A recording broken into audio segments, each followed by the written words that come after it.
آج پوری دنیا میں اس وائرس نے تباہی مچائی ہوئی ہے۔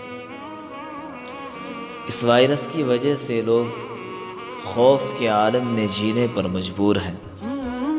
اسی خوف کے بیچ ایک مومن کا، ایک ایمان والے کا ایک ٹیسٹ بھی ہے، اللہ کی طرف سے ایک آزمائش بھی ہے، ایک امتحان بھی ہے کہ ہم نے اپنے اللہ کے کلام میں یہ بات پڑھی ہے کہ قوم سمود کی پوری قوم تباہ ہو گئی، قوم شعیب نیست و نابود ہو گئی، قوم لوط کا پورا ملک تباہ ہو گیا، اور ان قوموں کا معاشی نظام درہم برہم ہو گیا، ان کی عسکری طاقتیں نیست و نابود ہو گئی۔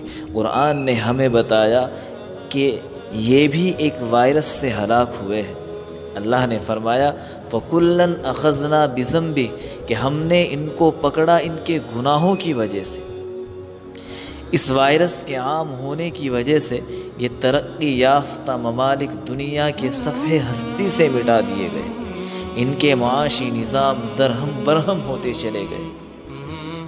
آج ذرا ہم غور کریں، جتنا ہم اس وائرس سے احتیاط کر رہے ہیں، کیا ہماری زندگیوں میں، گھروں میں، سوسائٹیوں میں گناہوں سے بھی اسی قدر احتیاط ہو رہی ہے؟ اگر گناہوں سے احتیاط ہوتی تو شاید یہ وائرس آتا بھی نہیں۔ آج اس وائرس کی وجہ سے لوگوں پر ایک عجیب خوف طاری ہو چکا ہے، حالانکہ جو اصل ڈرنے کی چیز تھی وہ تھی اللہ کی نافرمانی۔ اس سے دنیا بھی برباد، آخرت بھی برباد، اور حقیقی ہلاکت مسلمان کی گناہوں میں ہے۔ ایک مسلمان کی حقیقی ہلاکت گناہوں کے اندر ہے۔ ایک انسان جب مومن ایمان والا گناہ کرتا ہے تو اس کی دنیا بھی برباد ہوتی ہے اور آخرت بھی برباد ہوتی ہے۔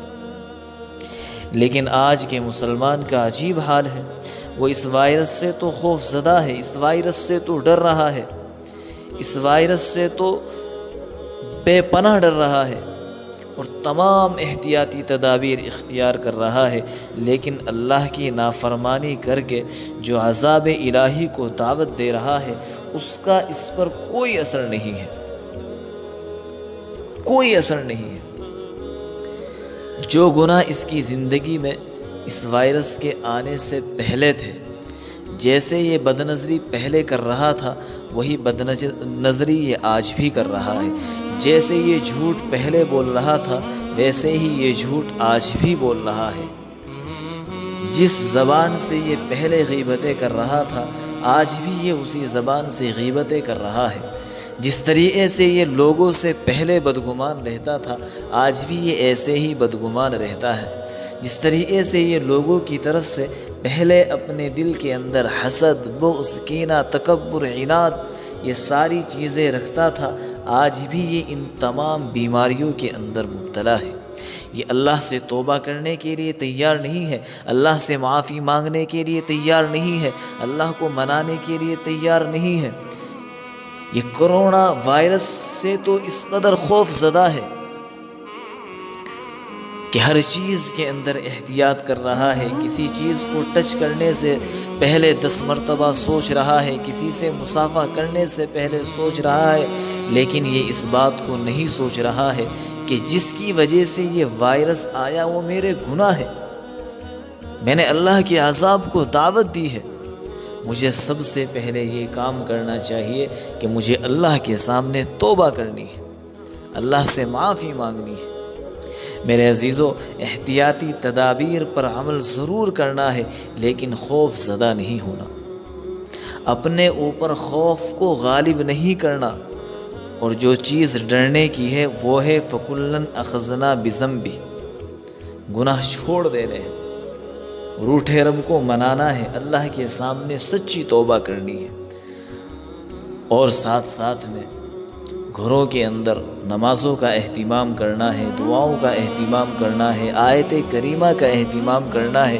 گھر کی خواتین کو اس بات کی ترغیب دینی ہے کہ جیسے ہی مؤذن اللہ کی صدائے پکارے فوراً تمہیں نماز کی تیاری میں لگ جانا ہے، دیکھیں پھر انشاءاللہ کیسی بہار آئے گی، اور اللہ تبارک و تعالی پھر سے کیسے ماحول کو خوشگوار بنا دیں گے۔